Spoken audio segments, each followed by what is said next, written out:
The wedding celebration was exactly what my sister Melissa had dreamed of.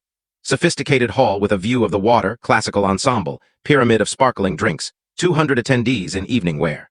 She had poured her heart into this day, organized every element, and she had earned it.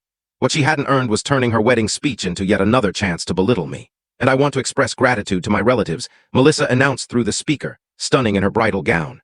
Particularly my mom and dad who stood by me during my legal studies.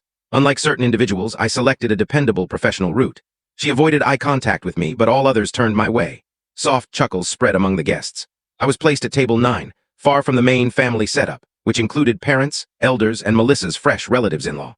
Table 9 sat close to the service area, occupied by remote relations and acquaintances who hardly recalled my identity. Our folks always advised us, Melissa went on, pursue learning, secure a genuine position, create a solid tomorrow. I'm glad to declare I followed through. She lifted her flute to reliability, accomplishment, and handling matters properly. The audience clapped. Mother and father smiled widely from the primary spot. I was 28 years of age. I'd launched quantum games at 22.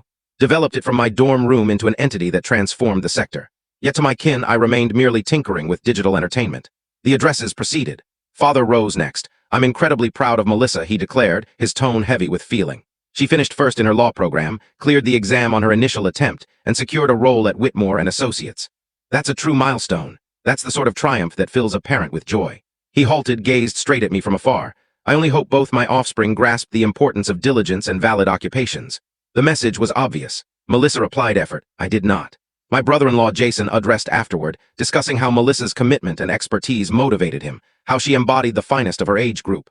Determined, trained, devoted to superiority. Not like those tech youngsters who believe they can strike it rich fast with software and titles, Jason inserted, earning amusement. Melissa invested the actual labor. I drank my water and glanced at my device beneath the cloth. 3 messages from my finance director. Rankings release in 20 minutes. Entire staff is prepared. Well done ahead of time, leader. I surveyed the banquet space. Mother was wiping her eyes with a napkin, flooded with admiration for Melissa. Father was exchanging grips with Jason's dad, likely chatting about their thriving kids. Melissa shone, encircled by admirers. And over there, by the doorway, I noticed a familiar face, Catherine Chin, lead writer at Forbes. We had conversed twice amid the confirmation steps for the ranking. She mentioned she could drop in. She knew Jason's kin. Our gazes connected across the area. She gave a subtle nod and began heading my direction. Pardon me, I told my seat companions, none of whom paid attention regardless. I encountered Catherine midway by the counter. Alex, she murmured softly. Well done. The ranking activates in 15 minutes. I know, I replied. Your relatives are unaware, correct? No. She looked toward the main setup. This is shot video. To watch the full story, click on the link below.